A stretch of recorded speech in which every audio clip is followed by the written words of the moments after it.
Jadi ya pesan saja buat Pak Rektor gitu. Ayolah, temuilah kita. Kita ini masyarakat beliau, masyarakat sampean gitu. Yang ingin berdinamika bareng-bareng. Siap. Sehingga apa? Kita tidak menduga-duga gitu. Kita bisa menemukan titik jelasnya ini di sini loh. Ini loh yang menjadi grand tujuan kita kenapa wajib wajib asrama bagi anak-anak IPK. Biar kita nggak menduga-duga. Soalnya kalau kita menduga-duga, dugaannya buruk terus. Dari yang tadi disampaikan dari Dinas Pertanian, ketika dia bilang di daerah Murni sudah tanam ini, sudah berapa ribu hektar yang kayak gini kayak gini. Nah, kita bisa lihat pertanggungjawabannya itu di mana, Pak? Ya. Bisa saja ngibul kalian. Iyo ini dinas loh, masa sekelas dinas nggak punya website?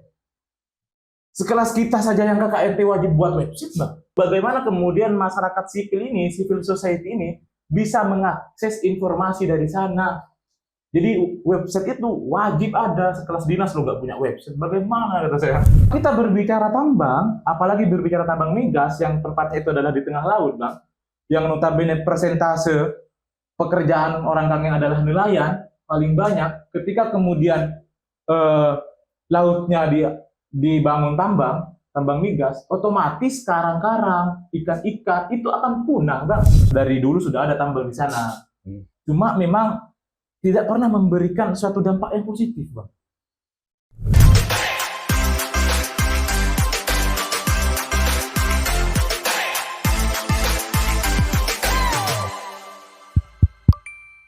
Assalamualaikum warahmatullahi wabarakatuh.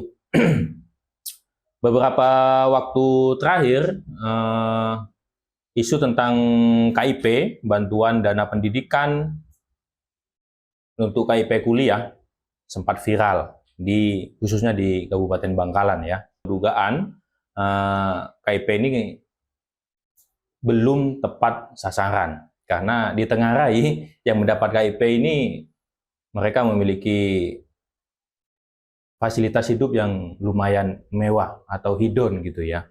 Tapi itu katanya. Saya juga belum memastikan secara langsung.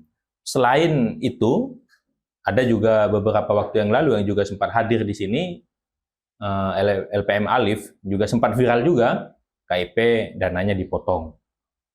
Nah, dari beberapa isu tersebut, dari beberapa informasi tersebut, akhirnya saya juga menemukan, sebenarnya sudah lama, salah satu mahasiswa UTM yang vokal, sempat demo di kampus tentang KIP ini, tentang KIP kuliah. Entah apa yang didemo, atau apa yang dipermasalahkan gitu ya. Hari ini, kita akan bahas bersama yang bersangkutan, yang sempat demo. Dan kita bahas beberapa isu yang lain, salah satunya tentang beliau juga sempat mendemo Dinas Pertanian. Entah apa juga yang dipermasalahkan di Dinas Pertanian, saya juga tidak tahu pasti. Yang jelas, VT tentang demo KIP di kampus, FYP, lewat di beranda kami, juga VT tentang demo Dinas Pertanian, juga FYP, lewat di beranda kami. Maka kami tertarik untuk mengundang apa sebenarnya yang menjadi keresahan, apa sebenarnya yang diharapkan, kok sampai demo-demo begitu gitu. Apa nggak bisa dibicarakan baik-baik kan gitu ya. Dan ada satu lagi yang akan kita bahas, ternyata di Kabupaten Bangkalan, beberapa waktu terakhir, ada beberapa anak kecil atau santri menjadi korban ketika bermain di kubangan bekas tambang. Tapi kita akan membahas tambang yang bukan di Bangkalan. Kita akan membahas tambang yang ada di luar Bangkalan. Nah, sebelum diskusi terlalu jauh, saya akan memberikan kesempatan kepada narasumber hari ini untuk memperkenalkan siapa namanya dan sebagai apa gitu ya, aktif di mana dan kegiatannya sehariannya apa saja. Silakan. Baik, terima kasih sebelumnya. Assalamualaikum warahmatullahi wabarakatuh. Salam sejahtera bagi kita semua. Om Swastiastu, Namo Buddhaya, salam kebajikan, rahayu. Pertama mungkin perkenalan ya. Nama saya Ivan Iqbal. Ivan Iqbal. Mahasiswa Fakultas Hukum semester 7. Fakultas Hukum semester 7 Madura. Kebetulan berasal dari Kangean, Sumeneb. Madura tapi masih paling timur. Ujung ya? Ujung timur. Sumeneb sudah ujung lagi. Ujung lagi, masih nyebrang pulau. Berapa jam? Perkiraan kalau kita pakai yang ekonomi itu 8 sampai 10. Itu kalau kondisi cuaca normal. Cuaca normal. Ada yang paling cepat itu Bang, dia ekspres namanya. Oh, Kapal ekspres, cuma kapasitasnya cuma orang doang, jadi nggak bisa kendaraan. Nah, kalau yang 8 sampai 10 jam ini dia kendaraan itu bebas, truk masuk, mobil masuk. Kalau yang ekspres ini dia cepat, 4 jam cuma untuk orang doang gitu. Nggak bisa bawa kendaraan. Oke. Ya kesibukan hari-hari ini ya tinggal garap tugas akhir. Garap tugas akhir ya ngopi-ngopi santai. Ya sekaligus juga kaji isu-isu yang ada di sekitaran kampus, yang ada di Bangkalan karena kita adalah mahasiswa yang hidup di Bangkalan. Iya. Aktif di organisasi? Kebetulan untuk di organisasi itu nggak di internal kampus, tapi di eksternal kampus. Oh, di eksternal apa? GMNI. Wow. Bung Ivan. Bung Ivan ini. Baik, ternyata ya biasanya yang vokal-vokal itu memang ya begini nih. Yang aktif dunianya di luar kampus gitu ya. Kalau di luar kampus mau vokal gimana? Baik, Bung Ivan Iqbal. Nah, Tapi biasa dipanggil Ivan ya. Ivan. Bung Ivan. Baik, saya panggil Bung Ivan saja. Dari Sumeneb, Dari Sumeneb. Kangean. Kangean. 10 jam dari Sumeneb. 10 jam dari Sumeneb kalau yang ekonomi. Kalau yang ekonomi, kalau cuaca normal. Kalau cuaca tidak normal, bisa nunggu tuh. belasan. Bisa lebih gitu ya. Kenapa kuliah di UTM Bangkalan? Sebenarnya UTM itu bukan pilihan awalnya, Bang. Gitu. Jadi awal-awal tes kampus UTBK itu di Universitas Brawijaya sama UNER. Tapi jurusannya bukan hukum. Apa? Kedokteran kebetulan. Ini apa? Bukan lucu ya, agak aneh saja gitu ya. Ternyata targetnya kedokteran. Kedokteran. Jatuhnya ke hukum. Jatuhnya ke hukum. Gimana ceritanya?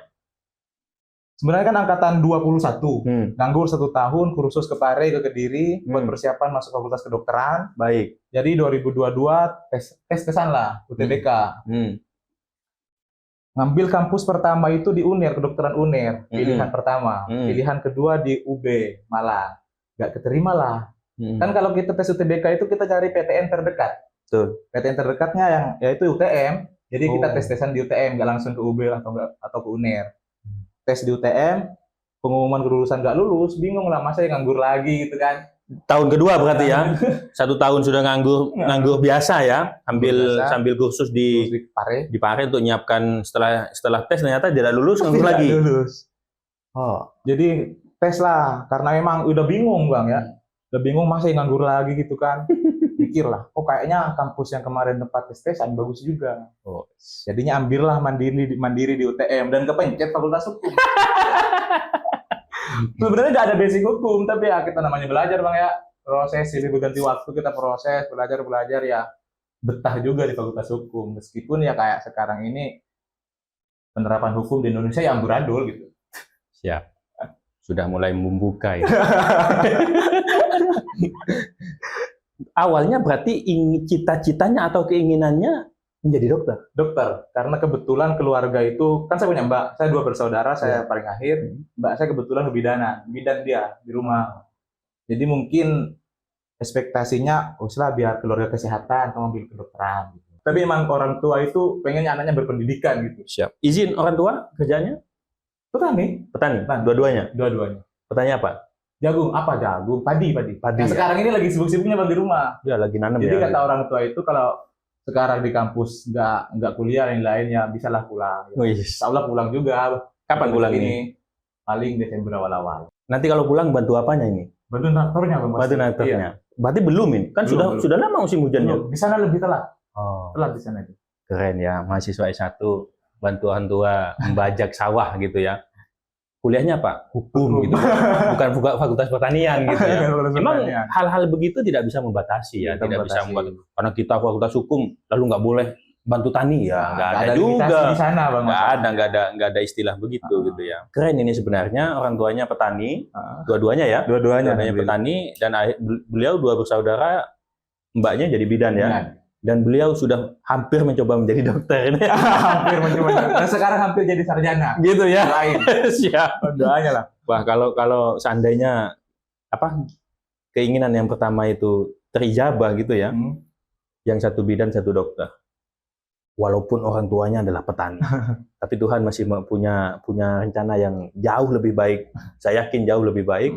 Walaupun dokternya tidak bisa tercapai hari ini, saya nggak bisa mereka-reka entah seperti apa masa depan yang disiapkan oleh Tuhan gitu ya. Mungkin Tapi yang jelas, Bung Ivan hari ini adalah mahasiswa calon sarjana hukum. ini nanti bisa anak, cucu kan jadi dokter. Betul. Siapa tahu nanti SH jadi sarjana hukum, Ambil satu kedokteran lagi. jadi pengacara di bidang kesehatan. Doain aja lah. Luar biasa. Doain. Semoga bisa tercapai semua hal-hal baik. Ya, amin. Berandai-andai aja enggak? Gratis gitu berandai-andai ya. Kalau kata Soekarno gini, Bang, karena kan basic game ini. Siap. Bermimpilah setinggi langit, biar kau akan jatuh di antara bintang-bintang. Iya, pusing gitu. Baik, Bung Ivan. Cukup saya rasa untuk mengetahui siapa sebenarnya Bung Ivan, dari keluarga yang sederhana, orang tuanya petani, ya walaupun saudaranya, mbaknya sudah menjadi bidan gitu ya. Beliaunya pernah bercita-cita menjadi dokter tapi akhirnya kandas, dan hari ini beliau hampir sudah mau menjadi sarjana hukum. Amin. Kita doakan mudah-mudahan lancar saja ya. Jangan sampai telat lah, jangan sampai telat. Aktivis jangan sampai telat. Berani mengkritik orang lain, jangan sampai dirinya sendiri tidak siap dikritik gitu loh. Nanti dikritik kok bisa telat gimana? Tapi kita bukan orang anti kritik sih, Pak. Gitu. Nanti donaturnya yang di rumah itu bahaya itu. Kita ngomel-ngomel kan. Pertanggungjawabannya itu yang berat gitu ya. Makanya walaupun aktif sebagai organisasi, kuliahnya juga harus cepat beres dong gitu ya. Baik, Bung Ivan, kita mau masuk ke materi hari ini. Saya akan membahas tentang KIP. KIP ya.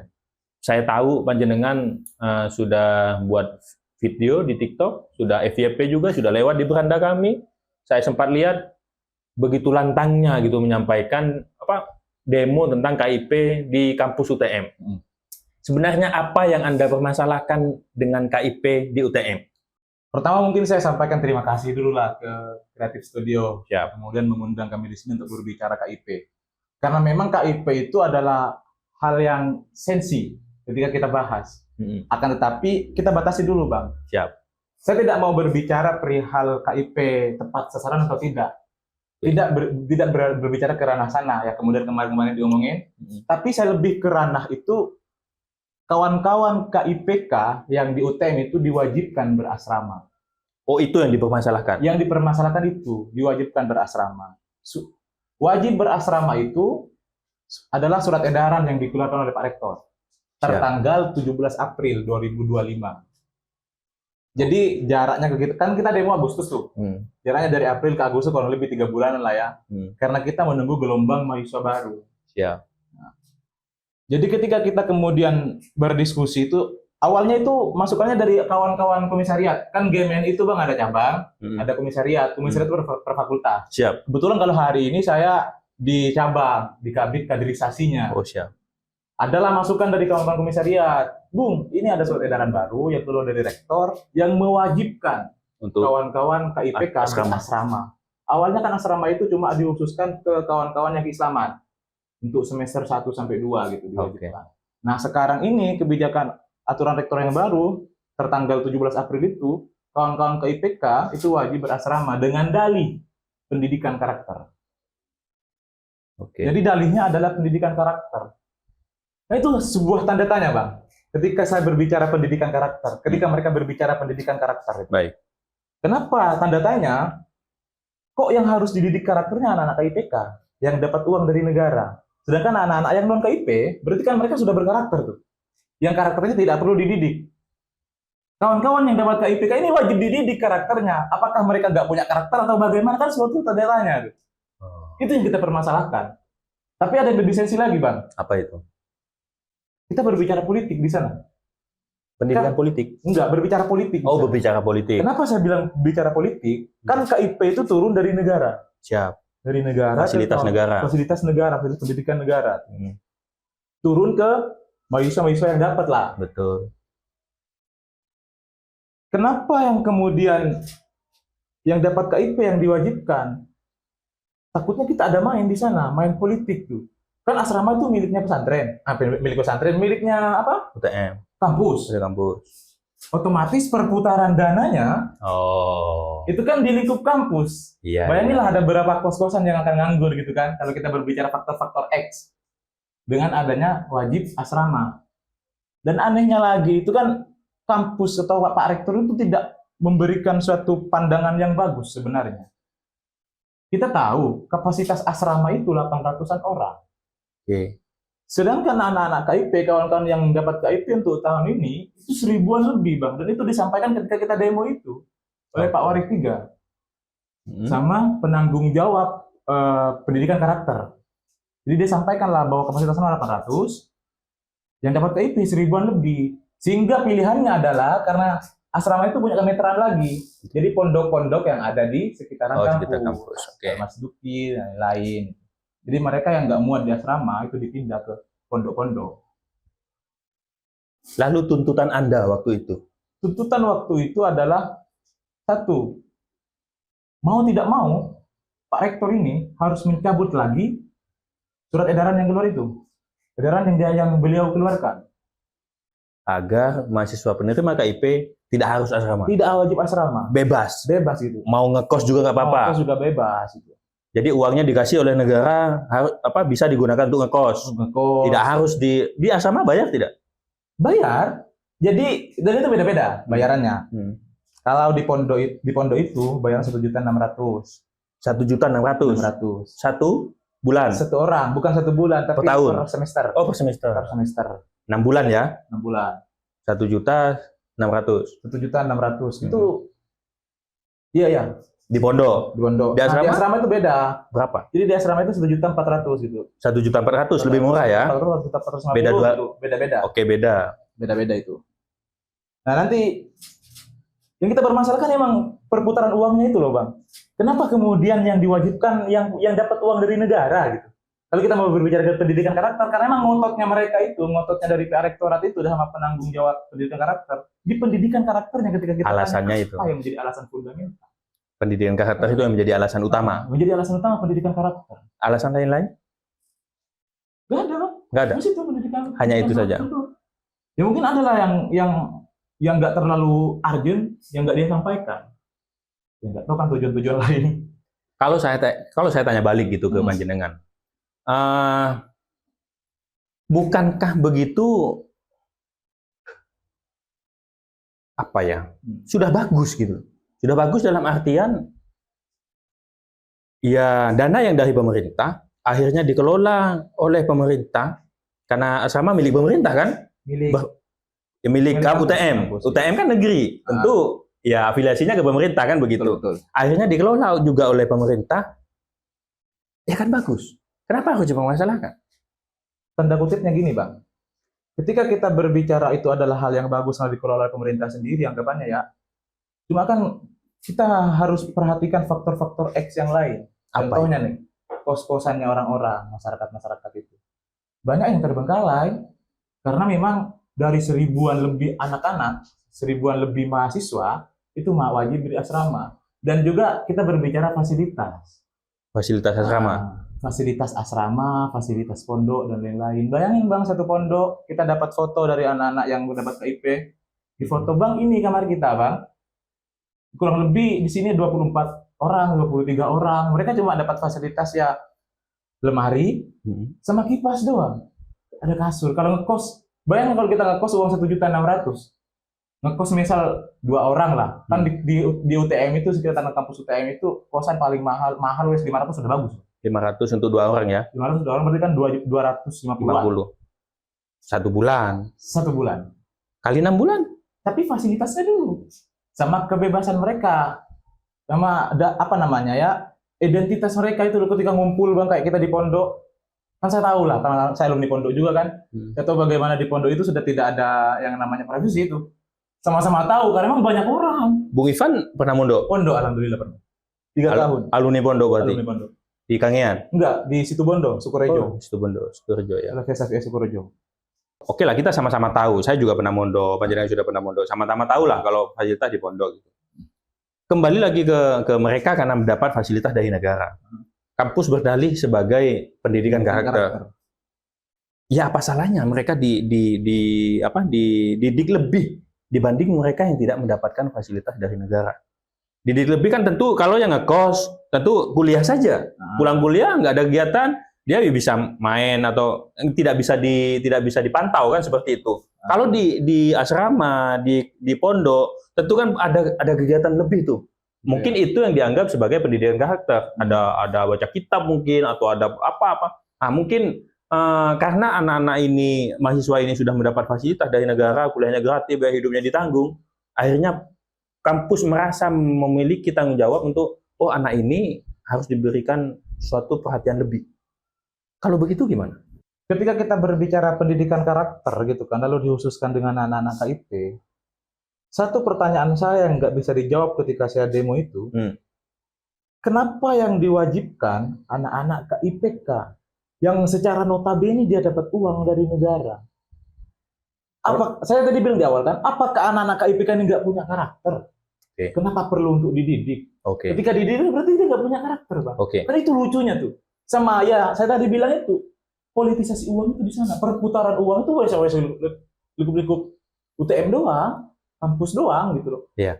Kalau saya, misal saya sebagai rektor gitu ya, atau sebagai penanggung jawab pendidikan karakter, itu gampang saya jawab itu, Bang Bung Ivan. Gimana? Kalau saya jawabnya tinggal, bukan karena mahasiswa yang dapat KIP ini sudah saya anggap belum berkarakter, dan yang tidak KIP saya anggap sudah berkarakter, tapi pendidikan karakter ini kan butuh biaya, sehingga mereka yang sudah dapat dana dari negara inilah yang kita berikan pendidikan karakter, karena untuk mengeluarkan biaya sudah ditanggung oleh negara. Oh gitu ya. Sehingga itu mudah saja kalau saya sebagai rektor atau saya sebagai penanggung jawab pendidikan karakter. Sehingga kenapa dia yang menjadi target dan saya wajibkan? Karena mau nggak mau dia sudah dapat fasilitas dari negara. Kalau saya mewajibkan yang tidak dapat fasilitas dari negara, apa alasan saya mewajibkan? Ya kalau dia punya uang. Tapi kalau yang dapat KIP sudah tidak ada alasan untuk tidak punya uang. Gitu ya. Iya dong. Harusnya dijawab seperti itu. Iya, seharusnya. Tapi anehnya gini, Bang. Kita kan itu demo. Pak rektornya nggak nemui kita. Sehingga argumentasi kita dengan warik, karena yang keluar pas demo warik 3 sama penanggung jawab asrama itu, asrama sama pendidikan karakter, kita ambigu. Ini loh keputusan bukan kalian yang ngeluarin, kenapa harus diwakili gitu. Tidak terjelaskan. Sehingga apa? Karena kebetulan juga Pak Rektor kemarin di sini kan ya. Iya. Beliau juga lihat gitu. Siap. Temui kita lah. Apa sih sulitnya ketemu dengan kita? Karena pasca kita demo, kita audensi, Bang.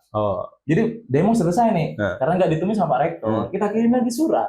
Audensi. Surat masuk, surat audensi. Itu nggak ditemui lagi sama mereka tuh. Nggak kebalik, seharusnya gitu. Mohon maaf ini. Harusnya audensi dulu baru demo. Iya. Karena emang gelombang kita buat demo itu, tupoksinya adalah ke anak-anak yang dapat KIP. Soalnya kita kan jalan nih dari gerbang kampus nih. Karena kita menyuarakan KIP, ayolah kawan-kawan KIP yang yang diwajibkan asrama, yang punya keresahan, yang keberatan, demonstrasi, gitu. Yang keberatan gitu ya. Ada yang ikut? Nggak ada yang ikut. Karena pada waktu itu kan pas ospek univ itu ada KPK namanya, Bang, komisi disiplin itu. Jadi nggak boleh keluar dari barisan. Sehingga terpaksa kita dengan massa yang terbatas, nggak nyampe 20 masa kita itu. Kita demo gitu. Ya agak nekat juga Bung Ivan ini. Masalahnya mereka mahasiswa baru. Yang pertama, lagi ospek juga. Yang pertama notabene ya mahasiswa baru. Bung Ivan aja ya dulu masih takut-takut juga dong. Saya nggak pernah takut. Nggak pernah takut ya? Serius. Wah, salah sasaran ini. Orang yang paling sering melanggar di ospek itu saya gitu. Yang lain pakai jas, saya cuma pakai baju putih gitu, nggak pakai jas. Emang udah dari sononya ini yang nakal ini. Nakal tanda kutip ya. Seharusnya kan, Bang, ya, kalau emang panitia itu sama-sama peka, ya oke lah saya menghargai misal rapat-rapat dia bagaimana konsepannya gitu. Coba ini loh ada hal yang lebih fundamental yang kemudian mewajibkan anak-anak KIP yang asrama gitu. Kan itu dipukul rata semua, Bang, Islam, non-Islam. Kan di banyak non-Islam, Bang. Non-Muslim di asrama juga? Asrama juga. Jadi kalau saya melihat mungkin, mohon maaf, ada banyak kemungkinan ya, karena memang di forum ini Pak Hector juga nggak hadir. Kita tidak bisa menghakimi gitu ya.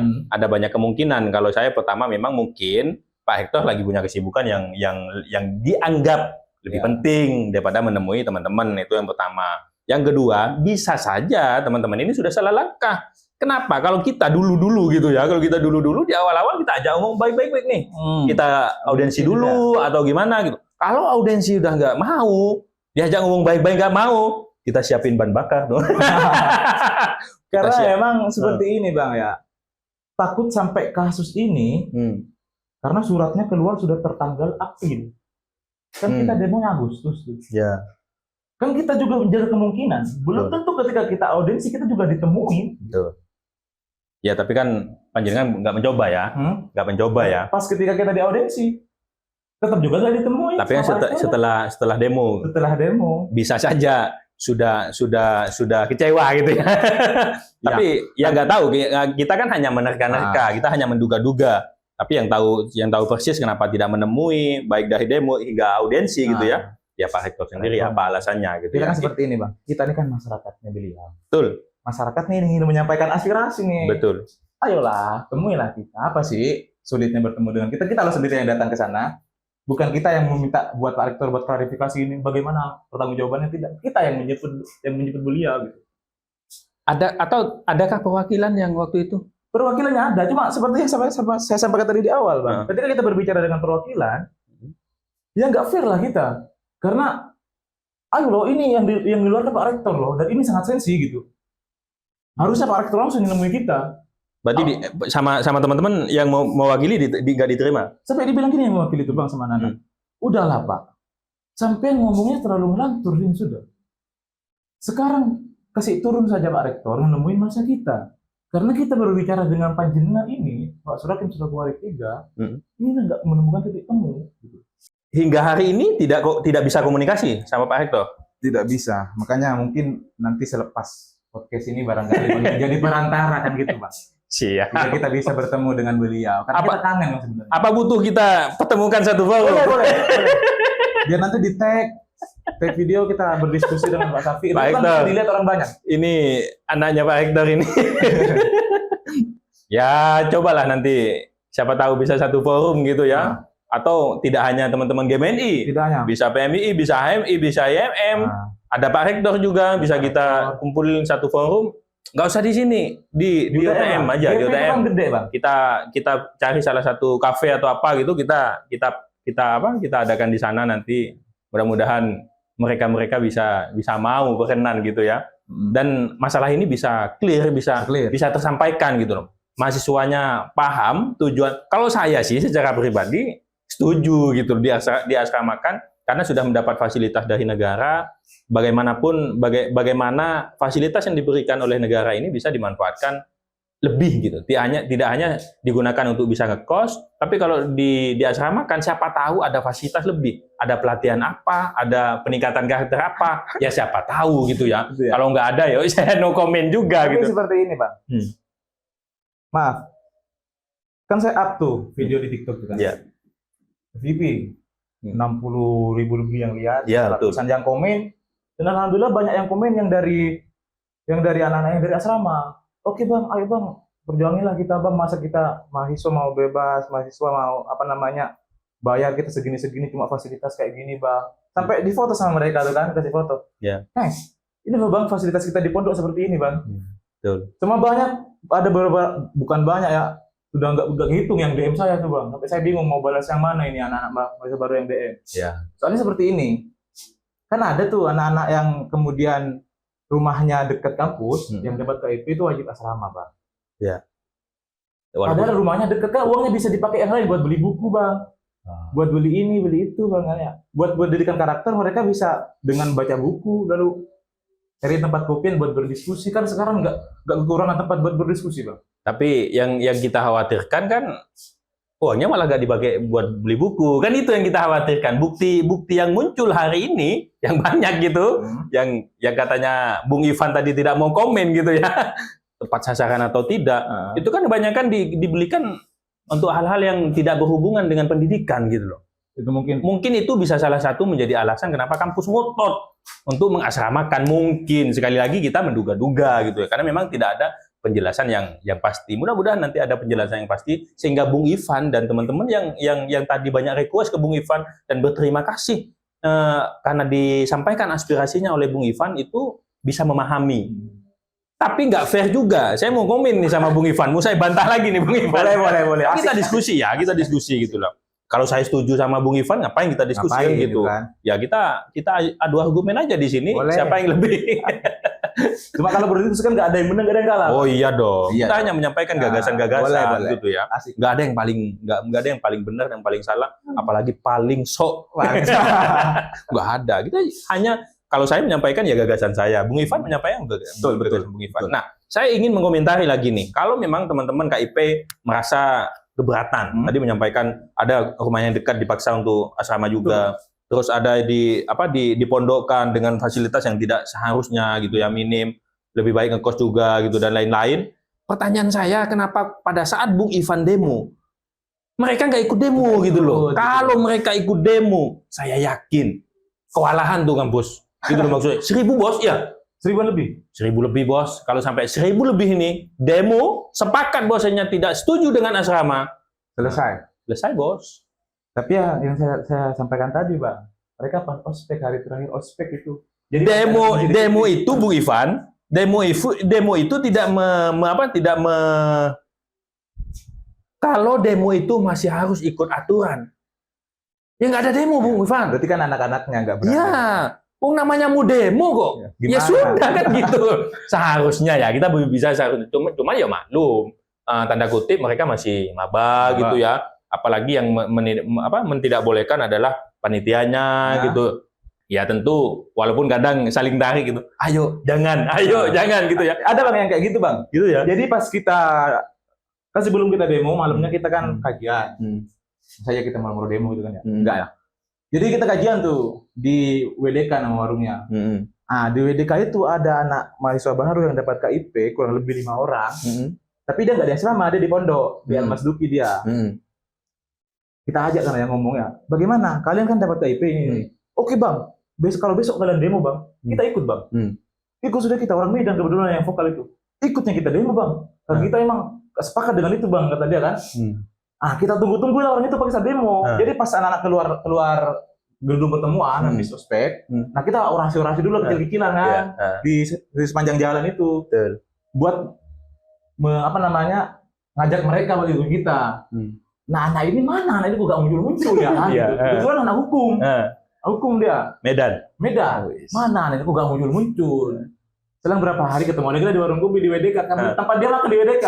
Saya kan juga tempat makan di WDK itu. Karena memang sederhana, asik lah. Ketemu. Kau kemarin kok gak ikut sama kita? Katanya mau ikut. Ini Bang, panitia nggak boleh ini Bang. Kita takut Bang, kita diancam gini itu Bang. Iya. Anak-anak gak ada yang berani juga Bang. Dorong-dorongan kita mau ikut. Betul. Itu. Jadi saya berkesimpulan akhirnya menduga bukan berkesimpulan ya, menduga yang tidak setuju hanya segelintir. Gitu loh, yang tidak lebih banyak yang setuju. Akhirnya ya hanya karena segelintir. Kekuatan emosionalnya nggak mumpuni akhirnya untuk membuat semangat gitu loh. Ya akhirnya karena kalau kalah masa gitu ya takut akhirnya ikut untuk tidak demo. Begitu ya dugaannya. Kalau saya dugaannya berbeda Bang. Gimana? Karena kan kita berdiskusi kan. Iya, santai lah. Perihal sepakat dan tidaknya itu kan kita nggak bisa presentasikan. Ya betul. Karena emang kita nggak bisa langsung ngomong dengan mereka. Betul. Seandainya nih kita berandai-andai nih, BEM Univ secara keseluruhan yang kemudian punya akses massa yang gede gitu kan Bang ya, kumpul bareng untuk bagaimana kemudian menyuarakan itu yang menjadi yang harus menjadi grand tuntutan. Betul. IPK itu bagaimana pertanggungjawaban dari bagaimana argumentasinya dari Pak Rektor gitu, biar kita nggak ngawang-ngawang gitu. Kalau kita cuma bertemu dengan perwakilannya saja kan ngambang kita. Betul. Karena bukan orangnya langsung orang yang mengeluarkan kebijakan itu. Gitu. Seperti itu. Kita nggak bisa presentasikan mereka setuju atau tidak. Karena kembali lagi di awal mereka masih baru, takut buat bersuara. Itu berapa lama yang harus asrama? Selama 2 semester. 1 tahun ya. 1 tahun. Setelah itu bebas. Oh ya itu Bang, koreksi. 1.600.000 sampai setahun. Oh bukan 1 semester ya? Selama dia asrama itu mereka. Murah itu. Cuma ya dibandingkan ngekos. Berbicara fasilitas Bang. Ya karena murah akhirnya fasilitas. Nah itu jangan dipaksakan lah Bang, kalau menurut saya itu. Ya dipaksakan karena mereka bisa memaksakan karena dalih mereka dapat fasilitas dari negara. Kalau tidak begitu, mereka tidak bisa memaksakan. Sehingga akhirnya ya walaupun ada yang merasa keberatan gitu ya, tidak enak, tidak terbiasa di asrama, tidak terbiasa di pondok, ya akhirnya mereka harus ikut karena memang aslinya mudah sih. Ini lagi tampak apa? Ya sekali lagi ini diskusi gitu ya. Tamparan keras untuk Bung Ivan. Gimana itu? Sebenarnya mudah. Gimana? Kalau tidak setuju ke wajib asrama 1 tahun karena dapat KIP, kembalikan KIP-nya. Gak kuliah. Ya kuliah pakai Soalnya biaya sendiri. Jadi pas kita demo disampaikan juga lah. Ada beberapa mahasiswa yang nggak jadi daftar ulang gara-gara kebijakan yang seperti itu. Itu disampaikan oleh mereka sendiri loh. Ada yang mundur. Ada yang mundur. Itu gentle itu. Mundur dia sama ada juga kemarin pas selesai kita nih ya, datang salah satu orang. Dia mau pulang, Bang. Jadi nggak betah di asrama di pondok. Kalau ada mahasiswa yang awalnya dapat KIP, akhirnya diwajibkan untuk asrama dan dia tidak setuju, akhirnya mundur dari KIP, satu kata dari saya, Anda gentle. Saya suka. Memang harus tegas begitu. Kalau Anda mau fasilitas dari negara, ya harus ngikutin ketentuan-ketentuan. Kalaupun itu ya memang dana dari pusat ya, bukan dari kampus gitu ya. Tapi kampus tentu kepanjangan tangan dari pusat. Saya rasa begitu. Tapi kan ada kemungkinan yang berbeda. Oh iya, kalau berbicara kemungkinan tetap ada kemungkinan. Tapi ternyata pihak kampus mengambil kemungkinan yang itu, kemungkinan untuk mengasramakan kan ya. Sama perputaran uangnya itu loh. Kalau perputaran uang teman-teman itu langsung dipotong atau dikembalikan lalu teman-teman bayar asrama? Gini dulu Bang ya. Kan KIPK mereka pas waktu itu masih belum cair. Otomatis bayarnya pakai uang pribadi. Iya dong. Kan KIP-nya belum cair, Bang. Kan KIP itu cair per semester. Udah kuliah nih. Tapi kan bisa saja karena ini adalah mahasiswa KIP yang wajib asrama karena ketentuannya mendapat KIP. Nggak langsung turun, Bang. Loh iya, walaupun nggak turun, pihak asrama ya memberi keringanan, ya nggak apa-apa, nunggu turun aja. Harus langsung bayar. Harus bayar? Iya, karena kebetulan ada kawan kita yang juga ikut demo itu, ketua komisariat hukum itu, dia nganterin adiknya, kan non muslim Bang, pria non muslim ya, nganterin adiknya, jadi harus langsung bayar gitu. Walaupun KIP-nya belum turun. Iya, itu kan yang kita permasalahkan juga. Terus dapat uang dari mana? Iya, itu uang pribadi. Padahal dia kalau sudah dapat KIP, tentunya dia nggak mampu. Iya, makanya kan itu. Jadi gimana Bang ya, kita nggak akan pernah menemukan kejelasan ketika nggak Pak Rektor sendiri yang ngomong gitu, yang kemudian berbicara dengan kita, berdiskusi dengan kita, berdiskusi dengan kawan-kawan yang dapat KIP gitu. Iya, betul. Untuk pendidikan karakter itu kan sudah ada tanda tanya Bang ya. Untuk pendidikan karakter itu masih bayar 150. Ada biayanya 150 karakter. Bayar. Per bulan. Enggak, pas sekalian itu langsung. 1 tahun ya. itu ya. Tapi kan bayangin Bang, buat dididik aja udah pendidikan karakter bayar 150 gitu.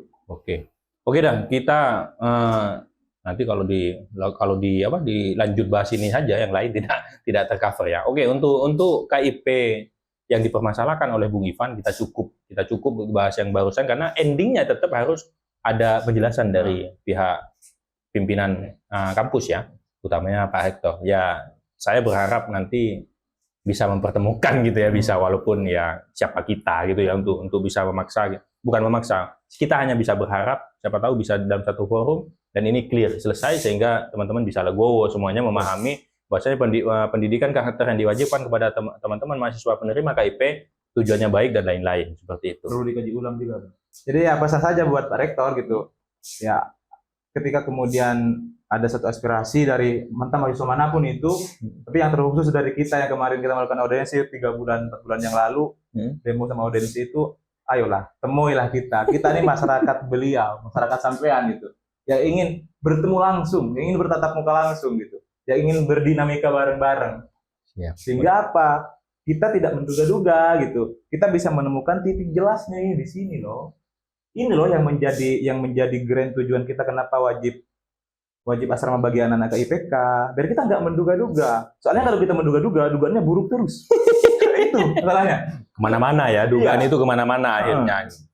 Menduga ini. Ya meskipun kemarin kawan-kawan ada yang juga demo, salah satunya juga tuntutannya berbicara ya KIPK yang wajib asrama. Oh, ada juga yang mendemo. Ada dari Selain panjenengan. dari BEM Bang. Cuma Oh, dari BEM, dari internal. cuma itu ada beberapa tuntutan. Oh, banyak ya tuntutannya. Salah satunya KIP. Kalau kita kan murni wes itu tuntutan kita Bang. Kajian kita wes ruang lingkup sana wes. Oh, berarti bukan hanya sampean, bukan hanya teman-temannya sampean dan teman-teman ya, anak BEM juga. Tapi ini mereka kan internal. Seharusnya kan, kenapa masih harus demo? Seharusnya kan bisa komunikasi satu meja. Nah, itulah apa ya, miskomunikasi lah mungkin. Iya, siapa tahu nanti. Ya, tapi BEM. mereka kemarin kayaknya ditemuin sih Bang. Oh, ditemuin. Akhir-akhir tapi. Oke. Siapa Karena tahu nanti. sudah rusuh banget di rektorat itu, mungkin takut banyak yang dibakar mana Ya, siapa tahu nanti BEM-nya juga bisa berkesempatan hadir di sini. Kita tanyakan seperti apa sebenarnya. Kenapa, apa yang dipermasalahkan? Samakah dengan yang Bung Ivan atau ada hal lain yang dipermasalahkan oleh BEM tentang KIP gitu ya? Betul. Baik, kita cukup sudahi tentang pembahasan tentang KIP. Tapi saya mau sedikit nggak mau banyak. Saya mau tanya lagi ke Bung Ivan. Kenapa tidak mau bahas yang tepat sasaran dan tidak tepat sasaran? Kalau kita kan tadi sudah bahas tuh tentang demonya Bung Ivan, tentang alasan kenapa demo dan lain-lain, kita sudah diskusi. Saya mau nanya dikit, kenapa tidak mau bahas tentang tepat sasaran dan tidak tepat Kalau sasaran? saya pribadi seperti ini Bang, ya bukan apa ya, saya nggak dapat KIP gitu. Cuma perihal itu kan perihal bagaimana penilaian, jadi subjektif. Saya emang sepakat bahwa KIP kan nggak tepat sasaran gitu. Cuma ya mau bagaimana lagi, karena dari tahap proses pengajuannya kan memang tidak jelas Bang. Pengajuannya tidak jelas. Kok bisa mengatakan tidak jelas? Ya jadi kan itu harus difoto rumah-rumah, kan bisa saja foto rumah orang kan bukan rumah kita. Oh. Saya pernah itu Bang, sewaktu-waktu itu semester awal-awal saya dijebak sama salah satu ya kakak saya lah yang juga dari GMNI. Main-main lah ke rektorat gitu kan ya, ke ruangannya Pak Pri. Nah, Pak Pri. Bagian keuangan. BK. Jadi kita berdiskusi perihal KIPK juga lah, perihal KIP juga lah yang nggak tepat sasaran. Tadi kan nggak mau bahas tapi dibahas gitu kan. Nggak apa-apa. Ya, makanya saya ini kan member bebas. Makanya saya penasaran kenapa tidak mau bahas gitu loh. Akhirnya ya kita bahas juga ini. Kayaknya saya sudah muak dengan itu Bang. Karena apa ya, proses pemilihannya itu yang saya rasa tidak logis lah. Harusnya emang kalau berbicara KIPK ya turun langsung Bang. Tapi kalau saya melihat kalau keluarganya petani, ya nggak tahu kalau petaninya mungkin besar gitu ya. Enggak. Mungkin Bung Ivan ini juga layak gitu untuk dapat KIP gitu. Tapi panjenengan nggak pernah ngajukan gitu, nggak pernah? Nggak pernah. Atau ditawarin sama kampus? Bung Ivan, udahlah diem gitu. Kita kasih gitu. Gimana? Nggak pernah? Nggak pernah? Nggak. Yakin? Enggak. Saya mikirnya gini loh Bang. Mungkin ada orang yang lebih butuh dari saya gitu aja. Yang lebih butuh dari saya. Itu bijaknya Bung Ivan itu ya gitu. Ini ada orang yang lebih butuh ya udah. Makanya kalau saya pulang ke rumah barangkali ada adik-adik yang memang benar-benar nggak mampu, kita pasti usahakan. Diajukan. Iya. Dibantu. Tapi kebetulan kalau di rumah kan Kangennya tuh gede Bang, beli pulau-pulau. Saya dari Kangennya masih nyebrang pulau saya. Ini nggak ada yang kuliah di UTM, cuma saya sendirian. Oke, Bung Ivan menilai kenapa dia nggak mau bahas itu saking muaknya, udah nggak masuk akal gitu ya. Saking nggak masuk akal karena dari proses saja udah nggak meyakinkan gitu ya, hanya foto saja kan bisa aja yang difoto kandang sapi, dibilang rumah gitu, atau fotonya tetangga yang tidak mampu dibilang rumahnya dia gitu. Surat keterangan tidak mampu. Nggak ada verifikasi. Verifikasi? Iya. Itu kalau saya belum tahu. Nggak ngajukan ya, lagi-lagi nggak ngajukan gitu ya. Ngajukan soalnya saya. Emang harusnya kan langsung kalau berbicara itu Bang, kalau mau berbicara tepat sasaran ya, yang ngeluarin KIP kita harus turun ke lapangan. Harusnya kan seperti itu. Tinjau langsung, bener nggak orang ini butuh KIP atau memang ini sebenarnya nggak layak nih. Tapi karena proses pengajuan pendaftaran KIP yang online itu ya udah gitu. Seperti itu. Makanya saya muak ngomongin itu. Berarti beliau tadi sudah mengatakan sepakat jika mengatakan banyak yang tidak sasaran ya. Iya dong. Tadi kan. Iya. Tadi sudah betul itu. Beliau sudah mengatakan bukan saya memaksa, tapi ada rekamannya loh. Ya, ada. Berarti sepakat ya. Tapi saya nggak mau bahas itu terlalu lanjut lah Bang. Kenapa? Muak tadi Bang. Karena proses dari awal, ketika proses sudah salah, udah ke belakangnya salah itu. Baik. Belum Oke. lagi kan kota-kota ini, kota itu, gitu kan ya. Kan seperti itu, Bang. punya anu ya, ya udahlah begitu. Ya, Kita udah, begitu. tahu sama tahu lah. Sudah jadi kalau kata Bung Wisma kan rahasia umum. Iya, rahasia umum. Rahasia tapi sudah umum. Umum. Sudah tahu semua ini. Tapi rahasia katanya. Kita sudahi bahas KIP dah. Kita mau ke yang kedua. Dua ya. DVT Anda pernah mendemo Dinas Pertanian. Betul. Bahkan saya lihat panjenengan ngomong dengan lantang bahwasanya ayolah terbuka gitu ya. Kalau memang bekerja apa yang dikerjakan gitu. Saya sampai terpana gitu melihat mahasiswa hari ini masih mau berbicara lantang mengkritisi pemerintah gitu ya. Yang mana? Di bawah Pak Yan. Bukan yang ini ya. Ini yang kampus. Yang di sini tadi ya. Yang ini kita coba lihat. Ada media. Oke lah, nggak apa-apa kalian nggak menyampaikan laporan secara langsung. Iya, ini yang repost ya. Ada media tuh. Yang kemudian mengakomodan program kerja kalian selama 1 periode kita ngapain aja. Nggak bisa kita lihat. Kalau yang nggak ada di mana kita lihat? Yang nggak salah Oh kalau iya, kita dia belum mengatakan kalau kerja masukin gitu ya, disampaikan ke umum di webnya gitu, kerja apa biar kita tahu gitu ya. Betul. Kalau nggak dimasukin dari mana kita tahu kerjanya apa gitu ya.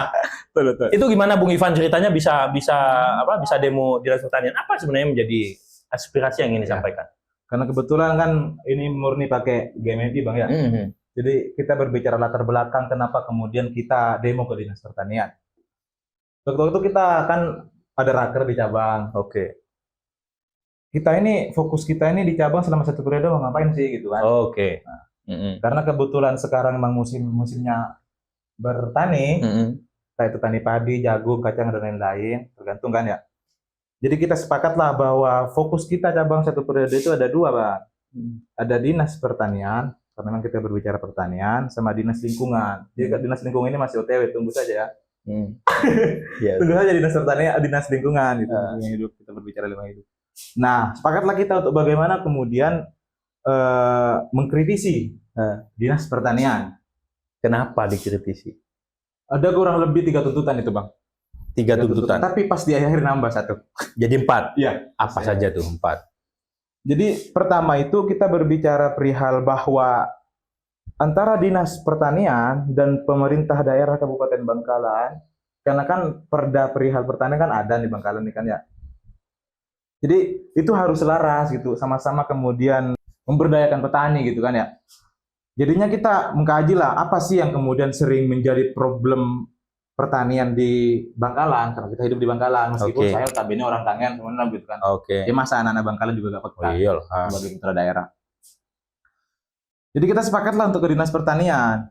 Tuntut pertama adalah yaitu keselarasan antara pemerintah daerah, bupati dan koloni-koloninya itu dengan Dinas Pertanian, karena kan itu sepaket lah Bang, sama pemerintahan menjalankan itu tugas dan fungsinya. Yang kedua, kita berbicara bagaimana Sebelum yang kedua, saya potong. Saya menarik.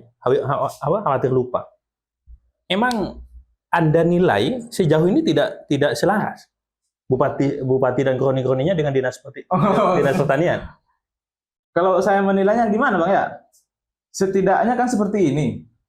Ketika kemudian antara Dinas Pertanian sama pemerintah Kabupaten Bangkalan itu ya bareng-bareng gitu kan ya, ya nggak ada lagi toh yang namanya main ini dalam dalam pertanian di Kabupaten Bangkalan, ada ini ada itu gitu kan. Jadi kita mencoba untuk bagaimana kemudian memberi ultimatum untuk mereka kerja bareng-bareng gitu. Emang ada permainan yang ditemukan oleh teman-teman laki-laki? Kan sudah nggak jadi rahasia umum Bang. Sudah menjadi rahasia umum Bang ketika main ada mafia perihal pupuk dan lain-lain. Nah itu kita mintanya untuk antara Dinas Pertanian sama pemerintah Kabupaten Bangkalan sama-sama peduli pada itu. Gitu. Ayo kerja bareng-bareng. Ultimatum lah dari Masa kita. sampai hari ini masih ada? Sampai waktu itu waktu panjenengan demo masih ada yang begituan? Kan menterinya sudah Amran Sulaiman. Masa masih ada? Kita kan berbicara Bangkalan itu kan sensitif sebenarnya Bang ya. Karena apa? Ya kalau kata orang-orang kan banyak tokoh-tokoh ini, tokoh itu gitu kan ya. Saya nggak mau sebut nama lah. Jangan-jangan itu Kemudian hanya dugaan sampean menjadi aja. Enggak ya? kan setiap pupuk kan di sini harga beda, di sana harga beda, ada beda. Berarti kan itu di sana ada main. Tapi kan sama pemerintah sudah ditentukan HIT-nya. Iya. Beda itu di atas Sama. HIT kah? Sama pemerintah kan sudah ditentukan itunya kan ya. Turunlah ke desa-desa. Hmm. Nah, ketika nyampe desa harganya pasti beda. Nyampe kios apa nyampe desa? Nyampe kios sampai langsung kan dijemput Bang ya dari desa ya. Nah, itu. Di sana kan pasti mainnya. Dengan dalih ini itu. Seperti apa permainannya? Apa diceritakan dong? Kita mau tahu juga modusnya yang diketahui oleh Misal harga di kios. 125 misalnya. Karena dijemput dari kelompok tani dan lain itu kan ya, sampai ke desa, oke lah kan ditebus juga Bang. Tapi ayolah harganya jangan terlalu mahal, bisa dari 125 sampai 130, 140. Kan pas waktu itu saya KKN di Ceci itu kan Bang ya. Yang di Ceci. Jadi ketika saya habis demo, karena mereka ada beberapa orang yang tahu kan saya demo, apa yang di demo tadi ini Bang, Pak, di Dinas Pertanian berhal pupuk. Gimana pupuk? Ya makanya itu kita ultimatum dari sekarang, jangan sampai pupuk itu diselewengkan gitu yang lain, harganya harus jangan terlalu tinggi. Iya Le, dulu itu ada nyampe 150 gitu, ada yang apa namanya bukan nggak ada tapi sulit, sehingga dengan harga berapapun pasti dibeli. Karena sudah sulit Bang. Oh, intinya Bung Ivan waktu itu mengultimatum, meminta agar nanti tidak ada waktu itu setelah demo itu ya, setelah demo itu tidak ada lagi permainan Tidak tentang ada pupuk. lagi main-main itu. Baik harga, baik kelangkaan dan lain-lain. Kalau itu kemarin kayaknya sudah sempat ditanggapi sih sama Bupati. Bupati mengatakan bahwasanya kalau sampai kios itu memang harga tetap HIT. Mengikuti. Tapi setelah dijemput katanya itu memang butuh biaya jemput. Biaya operasional. Walaupun Bung Ivan tadi mengatakan ya disitulah letak permainannya gitu ya. Tapi memang agak masuk akal juga pada saat Bupati membantah gitu ya, menyampaikan bahwasanya ya itu kami tidak bisa mengatur di situ. Itu sudah ranahnya kelompok tani sudah seperti itu. Kalau memang kelompok tani petani tidak atau keberatan dengan harga itu ya bisa datang ambil sendiri ke kios gitu. Tapi pertanyaannya bisa nggak petani ngambil sendiri tanpa diwakili oleh kelompok tani gitu ya? Maka dugaan kita ya ada benarnya bahasanya Bung Ivan. Disitulah letak permainannya gitu ya. Bisa aja kelompok tani bermain kong kali kong dengan kios, minta sekian nanti akhirnya setor dan lain-lain. Dugaan. Sekali lagi dugaan. I don't know gitu ya. Tapi ya agak masuk akal. Kan kalau mau main HIT sudah menterinya Amran Sulaiman sudah nggak berani gitu ya. Khawatir langsung ditelepon dan dipecat gitu ya. Ya akhirnya kan kalau berbicara mafia selalu 1000 cara gitu ya. Betul. Nah, akhirnya disinilah kalau bahasanya Bung Ivan, disinilah letak permainannya. Oke, masalah pupuk. Selain jadi pupuk. Gini juga ultimatum kita itu Bang ya. Kita nggak mau kemudian kemungkinan ini terjadi. Yang kayak tadi main di ketika penjemputan di sana ada main. Nah, kita nggak mau seperti itu. Makanya ultimatum kita ke Dinas Pertanian adalah jangan selesai di kiosnya. Jadi Dinas Pertanian memang harus turun ke lapangan, terjun gitu secara langsung. Ngecek ke petani satu persatu gitu ya. Betul. Ya, ambil sampel saja lah, sampel. Nah, itu kita mintanya karena kan sejauh ini mungkin dari Dinas Pertanian kios turun dan cuma nyampe di kios doang selesai gitu. Setelah itu dibiarin. Nah, itu yang kita tidak mau, Bang. Harus selalu ada pendampingan dari dinas pertanian. Jangan dibiarkan nyampe kios, harus sampai turun mereka. Itu yang kita ultimatum gitu. Ya, harapannya Bung Ivan Dinas Pertanian sebagai perwakilan dari pemerintah gitu ya, bisa memastikan langsung kepada petani harga pupuk bisa sampai ke petani sesuai HIT. Tapi ya lagi-lagi berbicara cara ngambil kan HIT itu memang bicara di kios. Petani harus beli ke kios. Nah, inilah yang memang masih menjadi celah permainan kalau bahasanya Bung Ivan gitu ya, masih celah menjadi permainan. Oke, itu menjadi catatan saja dah. Karena memang agak ruwet membahas itu karena namanya kelompok petani ya seharusnya kesepakatan di kelompok taninya. Cuman lagi-lagi kadang mohon maaf ini hal yang berbeda lagi. Poin yang kedua lagi, kebanyakan kelompok tani itu adalah apa itu istilahnya formalitas. Nah itu istilah-istilah formalitas itu yang kita nggak mau. Makanya kita ultimatum ke Dinas Pertanian turun sampai ke lapangan wes. Jangan sampai di kiosnya. Karena selepas dari kios ini yang sering banyak main di sana tuh. Jadi kita ultimatum, ayolah sampai turun ke petaninya. Ya, tapi itu dugaan sih. Saya belum memastikan bahwasanya ada yang formalitas gitu, tapi mudah-mudahan tidak ada. Mudah-mudahan tidak ada. Saya yakin kalau di Bangkalan itu ya baik-baik lah. Gitulah ya. Tapi mudah-mudahan dugaan kita salah. Mudah-mudahan dugaan kita salah. Ya, ternyata di bawah itu memang betul-betul kelompok tani. Anggotanya ada petani, adalah petani gitu ya. Bukan kelompok tani yang ternyata yang buat kelompok bukan petani gitu. Ternyata pedagang pupuk atau mafia pupuk yang punya kelompok-kelompok itu. Mudah-mudahan tidak begitu. Dan mudah-mudahan juga Bang, ultimatum kita diperhatikan oleh Dinas Pertanian langsung turun ke lapangan. Ya jelas lah. Harus Nggak perlu khawatir. Kenapa saya mengatakan begini kepada Bung Ivan? Menteri kita Bung Amran Sulaiman yang sudah secara lantang di medsos mengatakan bahwa jangan main-main dengan program pangan. Jika ada, nasibmu akan bermasalah.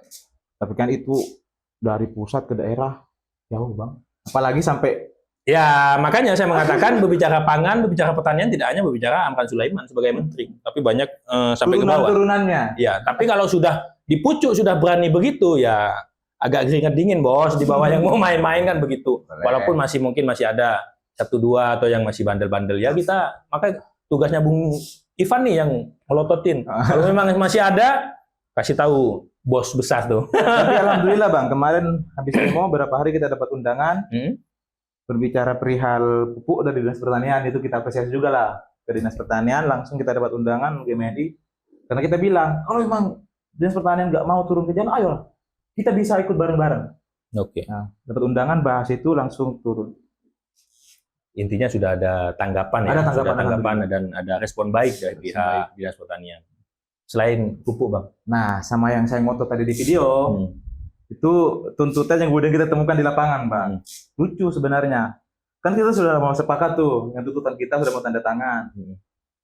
Karena saya tadi itu ketika dari pihak dinas menyampaikan argumentasi, saya dengar argumentasi kayak gini, Bang. Jadi dari Dinas Pertanian itu sudah kemudian turun ke lapangan, ada beberapa ribu hektar yang sekitar daerah Burne yang kita tanamin ini itu jagung dan lain-lain. Itu saya mantul telinga saya, Bang. Loh, kita bisa lihat ini di mana sih? Saya ngomong sendiri dalam otak kan. Kita bisa lihat ini di mana sih? Ketika mau tanda tangan, saya bilang ke koordinator lapangannya kan, bos saya bukan korlap, saya orasi doang pada waktu itu. Tunggu dulu bro, jangan dulu.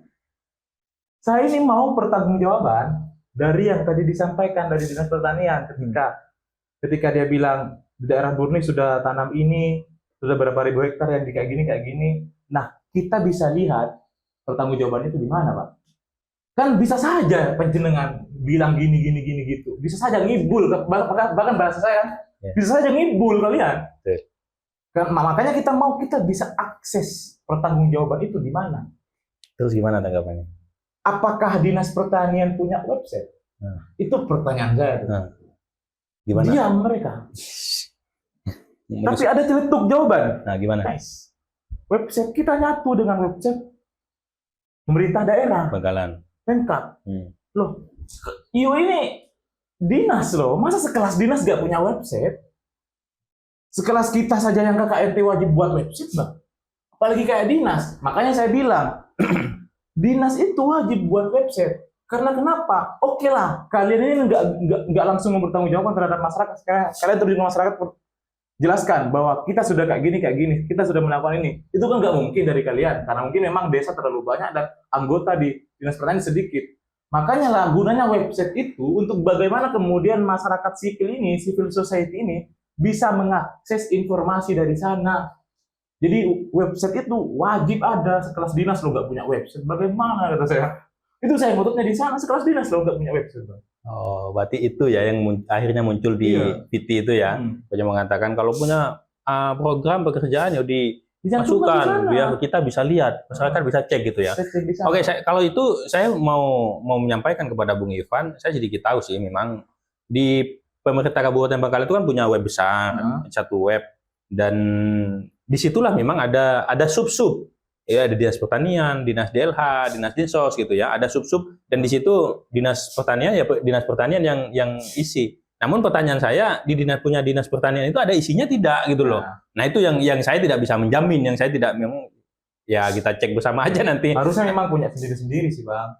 Ya enggak juga, karena memang mereka kan menjalankan tugas bupati sama dengan presiden dengan menteri gitu. Kan satu kesatuan di satu hanya sub-subnya aja, dan itu saya rasa sudah bagus. Kalau masing-masing akhirnya enggak, kalau itu saya sudah saya punya pandangan berbeda dengan panjenengan iya. ya.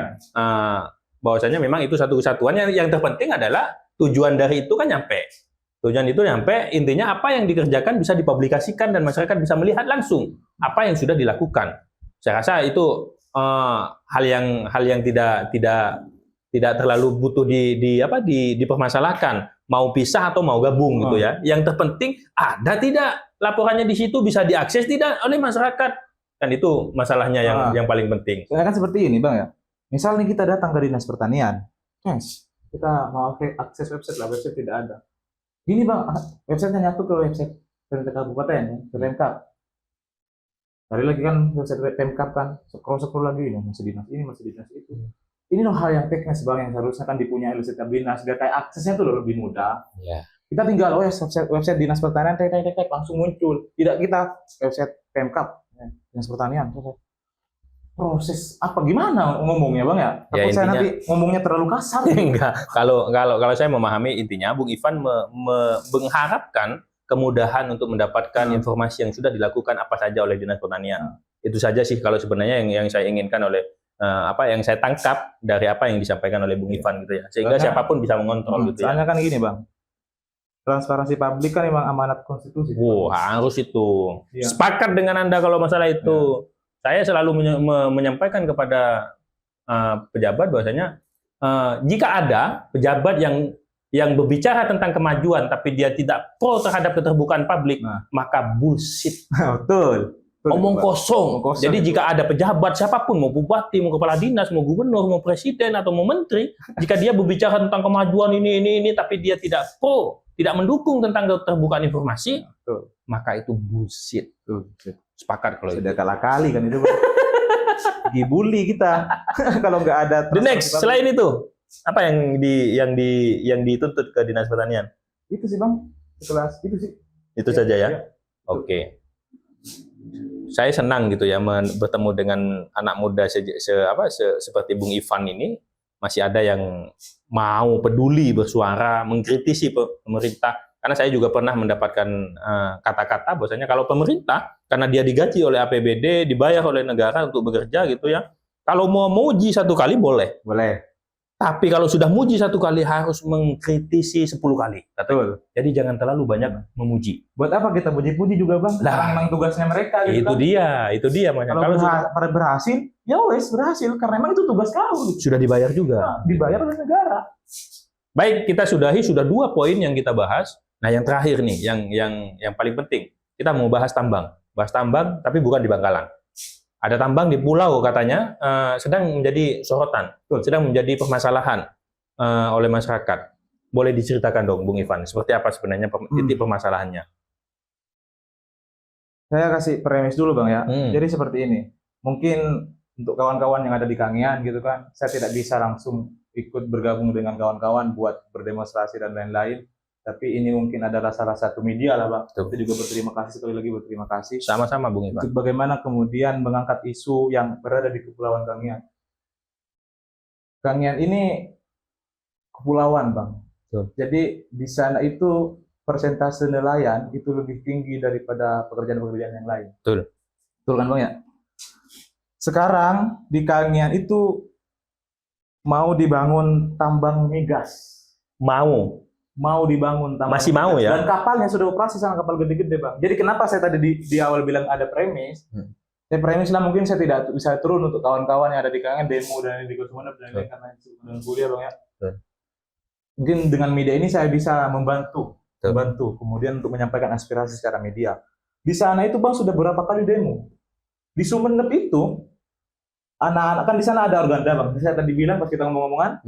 Kalau di sini kan Himakap, Himpunan Mahasiswa Kangean Bangkalan. Di sana itu ada organda 2 Bang.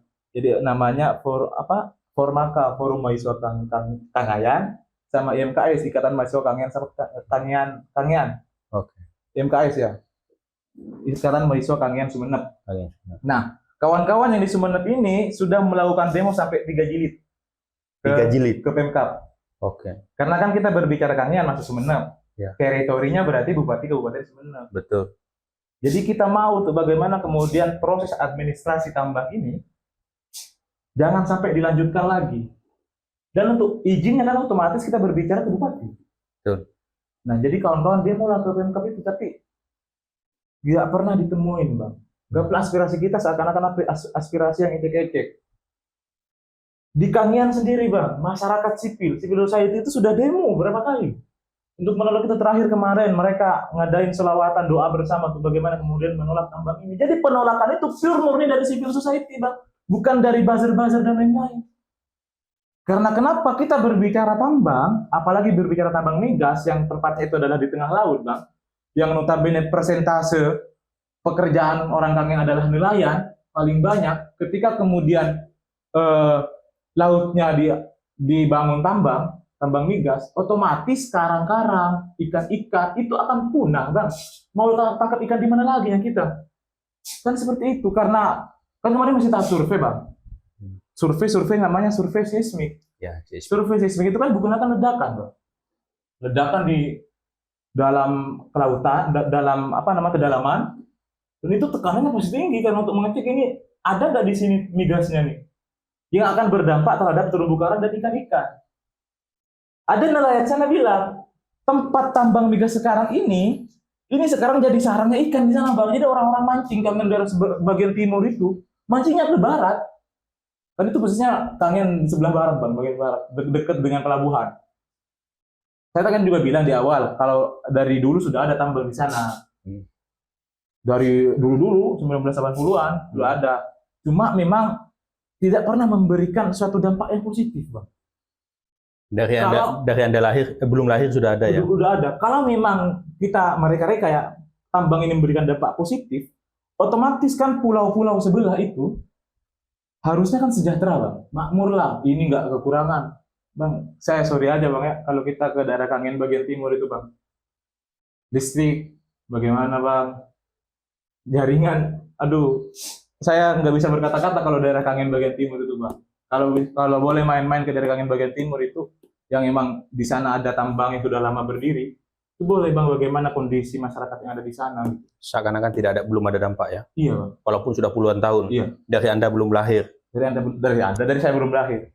Nah, tambang yang di sana inilah yang menjadi acuan kita sekarang, karena dari PT yang sama, PT KAI namanya, Kangen Energi Indonesia. Jadi PT yang sama itu, Bang, yang sekarang juga mau dibangun.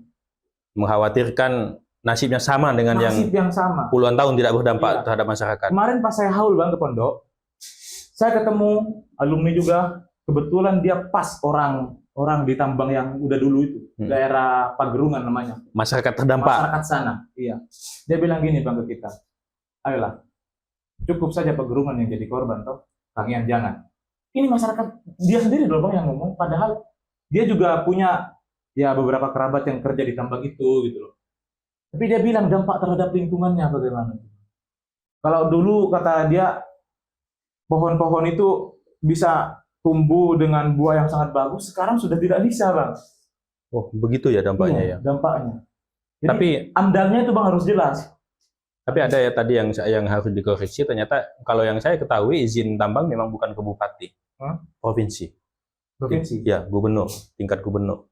Tapi ya tentu bupati mesti tahu lah gitu ya. Tapi memang bukan kabupaten memang. Ya kalau tahapan mungkin ada apa gitu ya. Kan memang harus dari bupati. Tapi memang kalau izinnya memang izin provinsi ya. Iya, provinsi. Ya. Kalau yang saya ketahui ya nanti bisa dikoreksi bersama oleh. Juga bisa diatur dalam ini undang-undang tentang perairan dan pulau-pulau kecil, Bang. Ada. Ya. Cuma saya pasalnya lupa. Jadi itu ya yang akhirnya menjadi ke apa?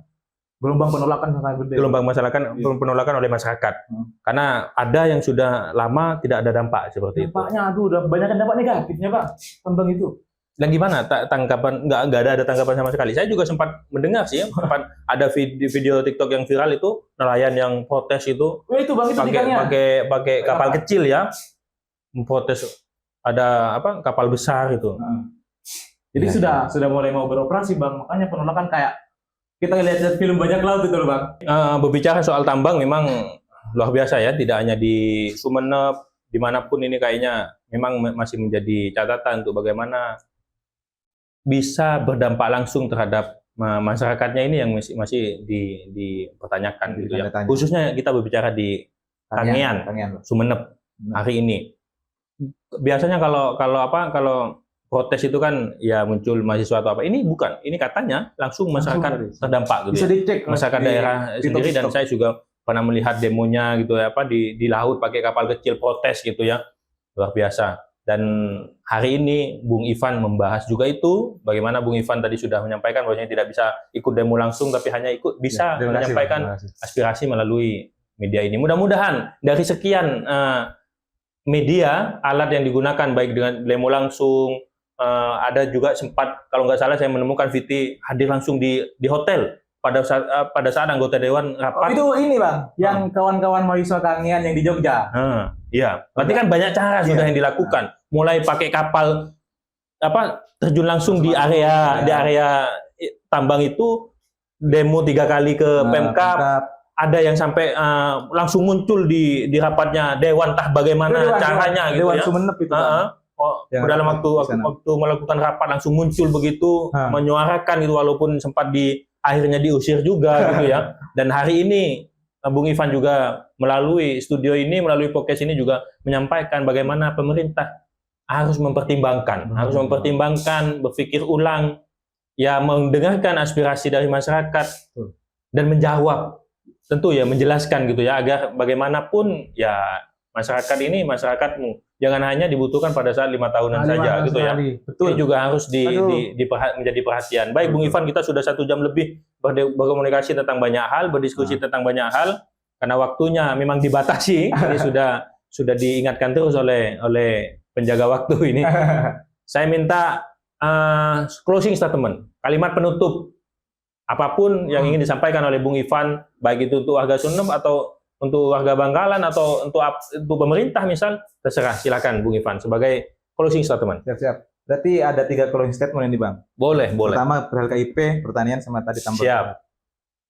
Untuk KIP itu ya mungkin closing statement dari saya ya untuk pihak yang dari rektorium lah, intinya khususnya untuk bagaimana kemudian mengkaji ulang agar tidak ada salah kaprah di antara kita, karena memang ketika kita tidak bertemu ada banyak kemudian kemungkinan yang akan terjadi. Jadi tolong untuk bagaimana kemudian kebijakan itu buat dikaji ulang, memang benar-benar positif atau lebih gede dampak negatifnya daripada dampak positifnya. Yang kedua perihal Dinas Pertanian, pesan saya cuma satu, meskipun websitenya sudah nyatu dengan website Pemkab, silakan buat website sendiri biar aksesnya itu lebih mudah gitu, tidak lagi bertele-tele harus buka website Pemkab. Kan kalau website Dinas Pertanian punya website, kita tinggal masuk Google, tinggal klik website Dinas Pertanian, selesai. Yang terakhir, untuk kemudian yang kawan-kawan yang ada di Kangean, untuk masyarakat sipil yang ada di Kangean, yang sampai hari ini melakukan penolakan terhadap proses tambang migas yang ada di Kangean itu, apresiasi sebesar-besarnya. Saya mungkin tidak bisa turun langsung ke lapangan, cuma melalui media ini saya berterima kasih kepada abangnya karena sudah memberikan waktu untuk bagaimana saya menyentil sedikit terhadap pertambangan. Karena sekecil perlawanan itu tetap perlawanan. Jadi minta semoga saja proses penolakan pertambangan yang ada di Kangean diatensi langsung oleh pemerintah daerah, pemerintah provinsi, suku-suku, diatensi langsung oleh Presiden Prabowo. Ya mungkin itu Bang yang bisa saya sampaikan, kurang lebihnya mohon maaf. Sekecil apapun perlawanan tetap akan dicatat oleh sejarah. Terima kasih Bung Ivan. Assalamualaikum warahmatullahi wabarakatuh.